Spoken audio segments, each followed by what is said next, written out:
Is the bull market dead? Not according to the experts.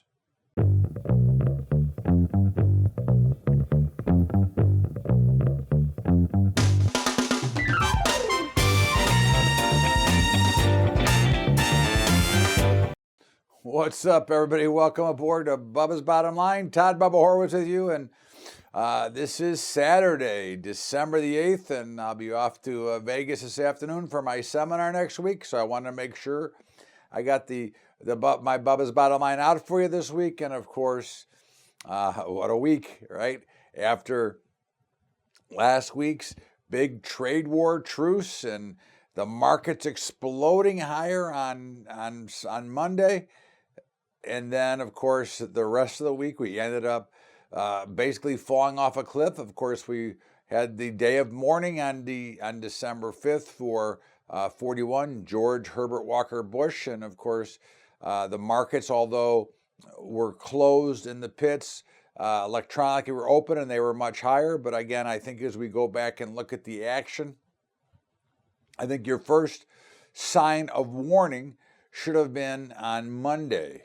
Okay, we skyrocketed higher Sunday night into Monday, and at one point, I believe the Dow was up about 600 points, and we ended up closing up about 350 or 400.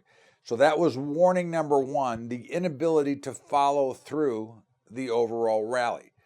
And so when you look at a market, when you look at what's going on within the markets, those are usually signs that are telling you that there's something wrong.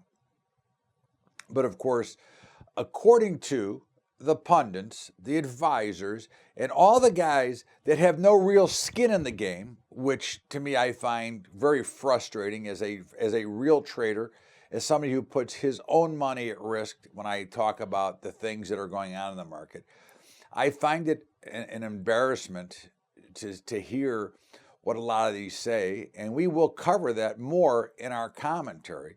But of course, you continue to hear the same message. And I think that this is where it becomes a little bit misleading. When you look at the markets, and we have addressed many of these things over the past several months of what are some of the issues. Okay, well, number one issue is that the markets themselves have had a huge run. Now, I'm not telling you that today is the end of the world and we're going down immediately.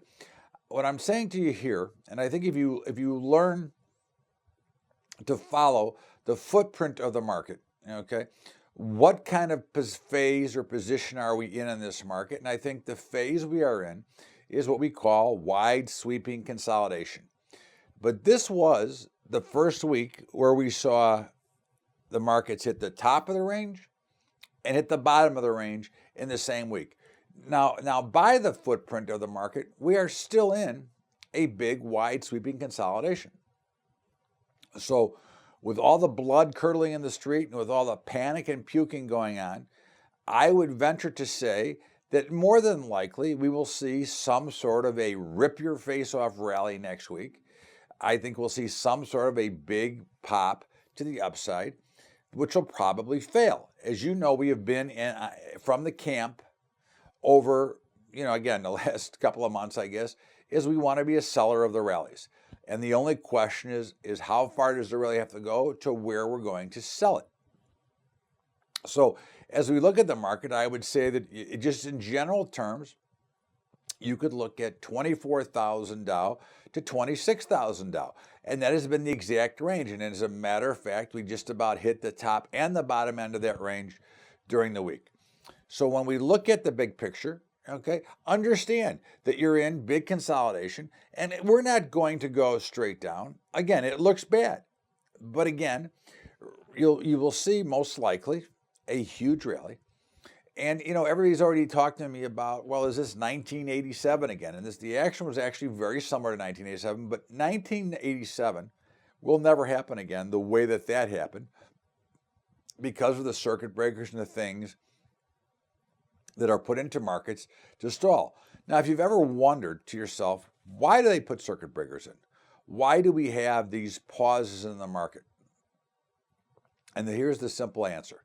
The simple fact is that when markets get crazy and they go straight down, typically, if you can give somebody a rest and shut it down for a few minutes, it usually brings back what we would call cooler heads, calmer heads, and typically that will stop the panicking and the puking.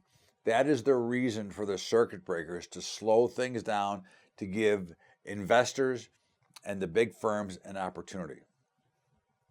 But this now takes me back to the high frequency trading, which has been, we've been on this topic the last couple of weeks, and quite frankly, it pisses me off, okay? Because nobody talked about the algorithm trading when the markets were going straight up on Monday. Again, because of course we want the markets to go up. But what we have to remember is that markets will go up year over year. They go up 8%. They just don't go up every year. But I really hate the outrage and the ignorance from people that talk about this like they have a clue, because they don't have a clue. As we have said, the biggest difference between today and computerized trading and 30 years ago, when it was all market maker trading, is the speed at which transactions can be done. So when there's 50,000 people trading, and then there's more, but when there's 50,000 people all selling at the same time, that creates the panic. And of course, selling begets selling, and so on and so forth.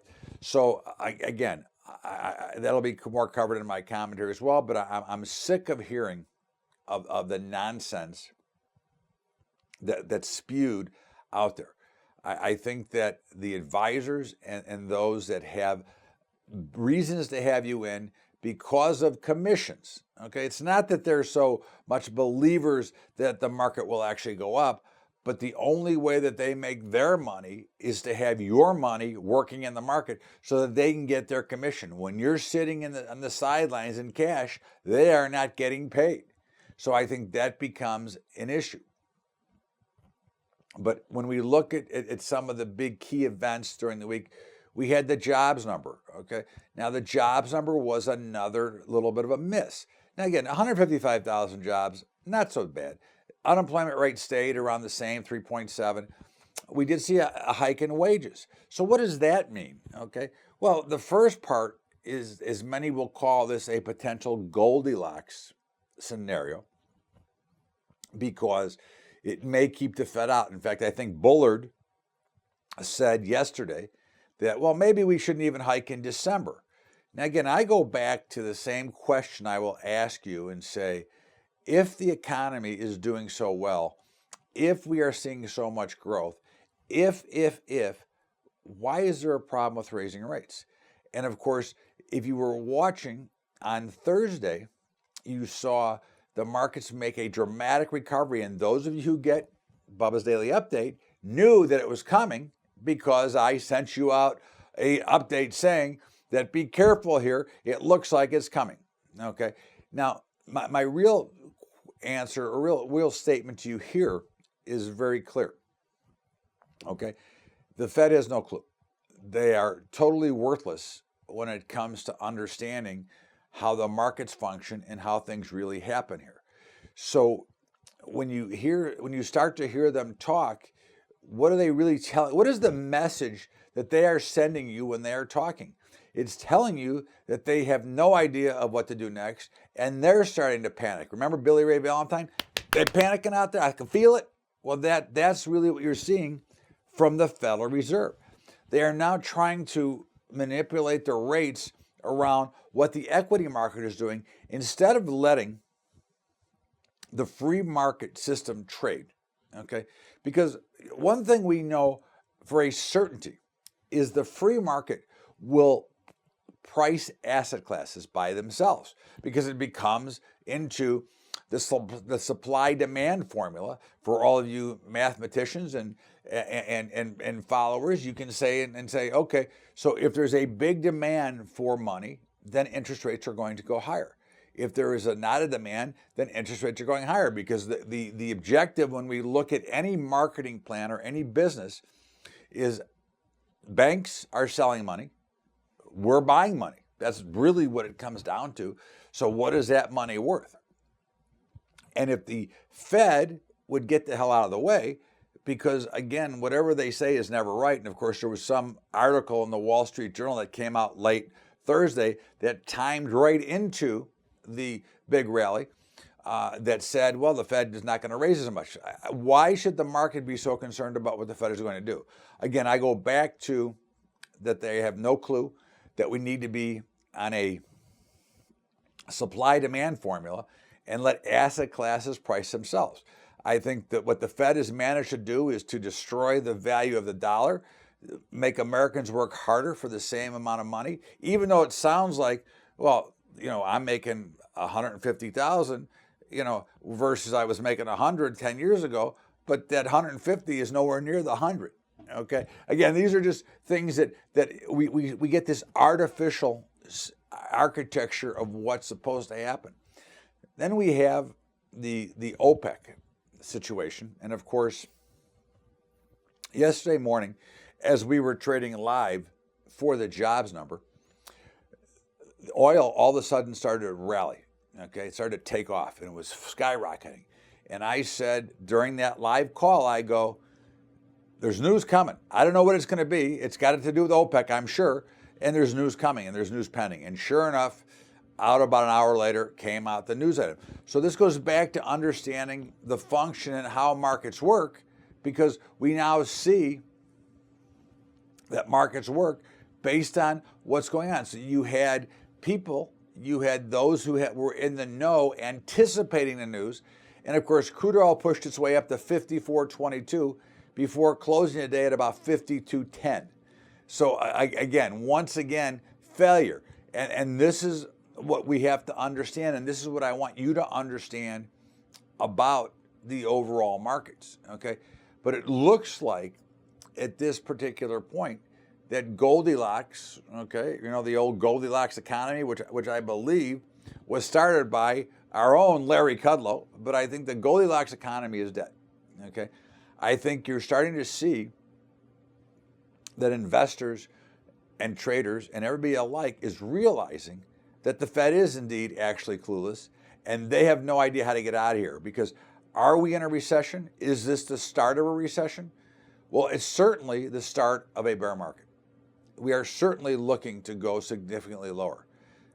But we'll talk more about this bear market. We'll talk more about the markets and what happened last week when we come back from the break. This is Bubba's Bottom Line. I am Todd Bubba Horwitz, and always thank you for being here and sharing some time with me.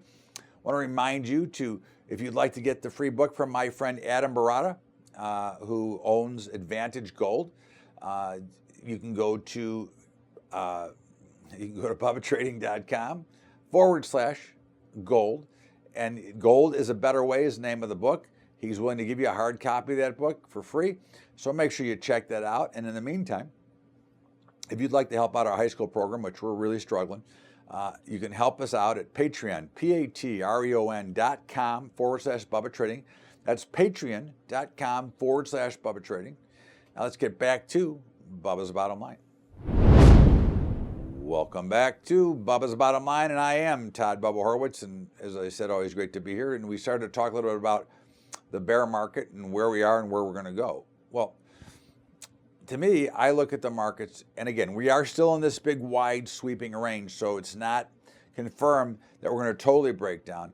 But I would expect, starting in the first quarter, again, from a trading standpoint, we are approaching rapidly. If there is any real time left in this year to trade, it's the next 2 weeks will be the end of it, okay? The 21st will be the end of the year, basically. That's when traders will typically go.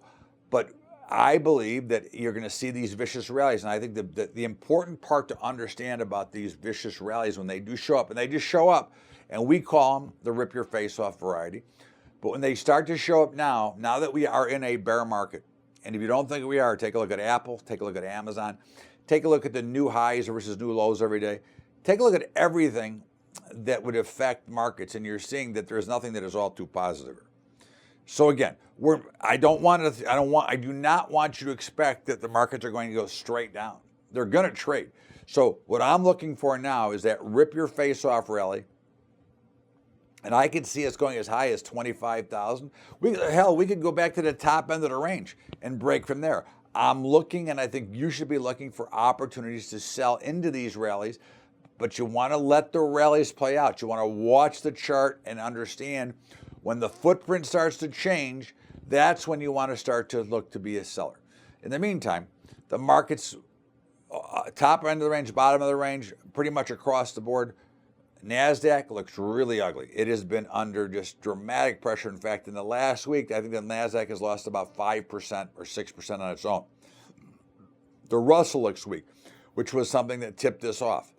So when you're listening to everybody try to justify why we're going to go high from here, and again, I'm not saying that life is over, that the markets will never go up, and I'm not saying that I'm 100% right here, but I think you have to understand both sides of the market.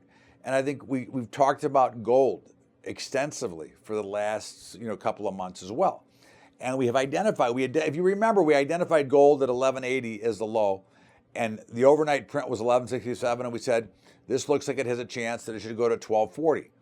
Then once it got through 1240, it should go now to about 1275. And yesterday it closed at about 1252. So we look like we're solidly into seeing gold working its way higher.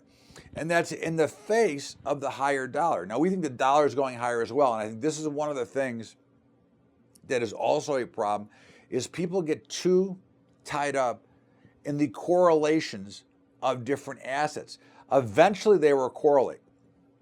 But again, if you let markets trade, they are efficient enough to they will match off themselves. So just because the dollar and grains, the dollar and gold, dollar and oil are all correlated, does not mean today, because the dollar's at 97, mean that these other things should go down, because maybe these things are priced in to see the dollar at par, which is where we think it's going. The big trade war truce, again, this is not going to change overnight, but I really get frustrated when I continue to hear the experts and the pundits talk about the trade wars. And I filled in for Chip Flory on Market Rally Radio, and I said straight out, I believe the trade wars are nothing. And I got a lot of agreement. And again, I'm not saying that I'm 100% right here. When I look at this trade war, okay, I don't see any major real issues. I see the equity markets, although now in bear territory, okay, they've only come down 10%. After going up 300%. So again, am I really worried about that? Okay. I look at the grains. Now, grains have rallied. They had a nice finish to the week as well.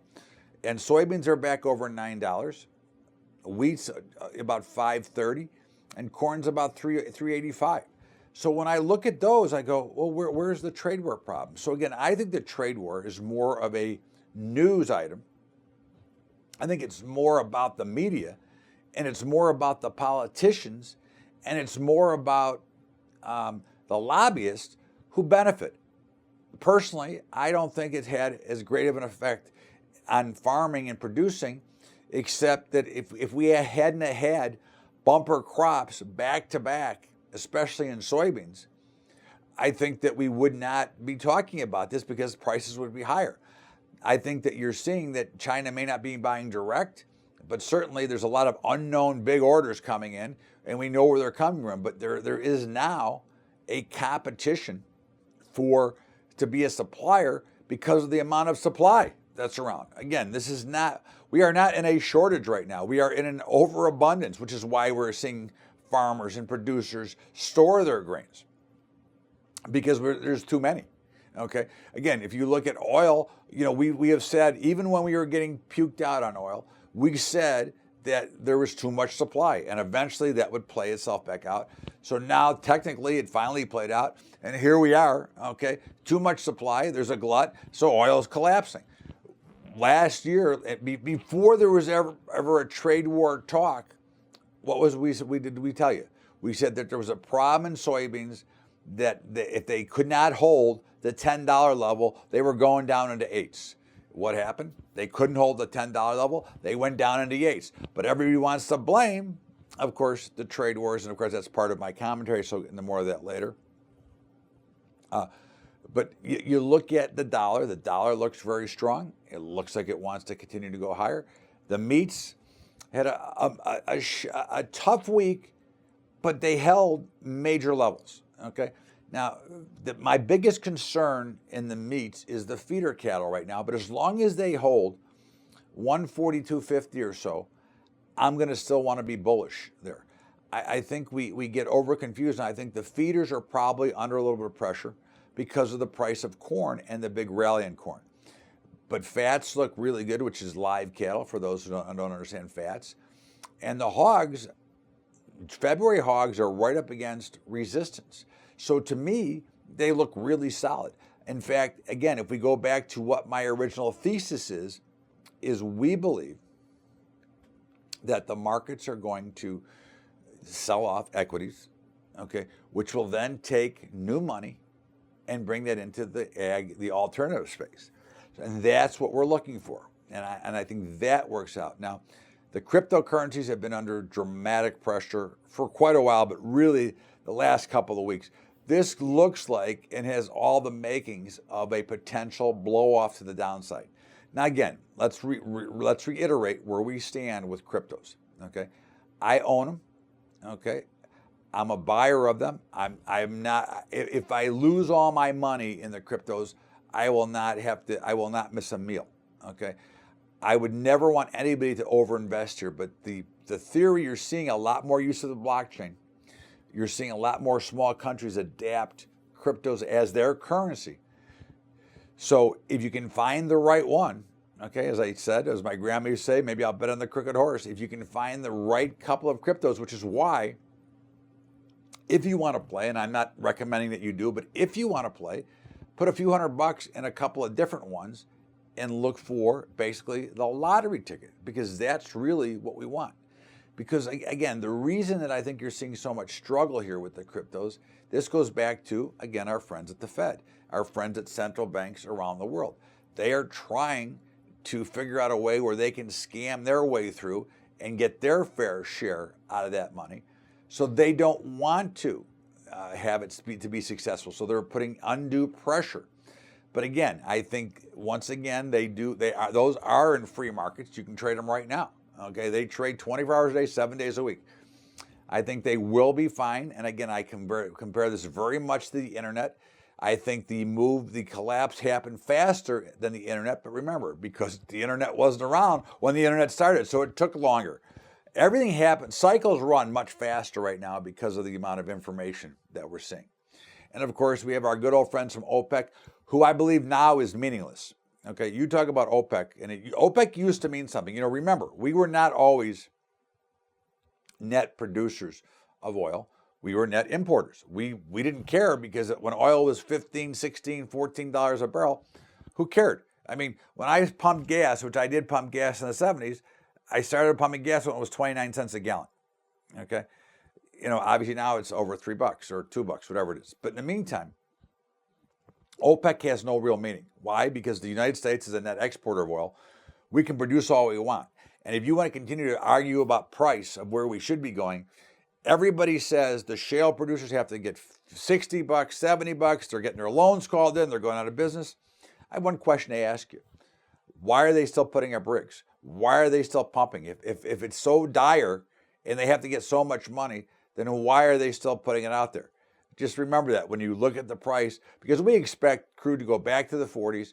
And again, I'm right now, we're trading at 49 to 54. Okay, that's where I'm a seller at 54. I'm a cover at, in the 40s. Okay, but if we get down there and we really start to catch some steam to the downside again, I would not be surprised to see us get into the 30s next year at some point. Again, over time, I expect, if we ever get rid of big oil, I expect to see oil come down dramatically. Okay, I think that Powell has been sending messages to the market. I think he's wrong, and I don't know why he feels so compelled. He actually came from the private sector and was not in academia his whole life, and I think he's making an errant judgment, or he's got an ulterior motive. I'm not sure, and I think we also have to learn to interpret the news items that do hit the tape, okay? Because again, I think one thing I think that we forget, okay, is that by the time you read the news, by the time you hear the news, you are at least the 1 millionth person to get that information. And I think that's where a lot of us get trapped and make mistakes in how we observe and trade the markets, because you should be able to see that market footprint showing up long before the news hits. And I think that's something that we as individuals make a big mistake on.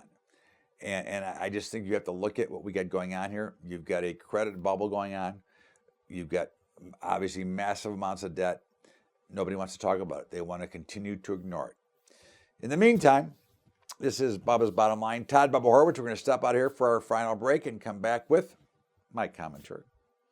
This is Bubba's Bottom Line. Todd Bubba Horwitz. We'll be right back. Hey, everybody. Just remember, gold is a better way, from my friend Adam Barata of Advantage Gold. If you'd like to check it out, he'll give you a free copy. All you have to do is go to BUBBATrading.com/gold. That's BUBBATrading.com/gold.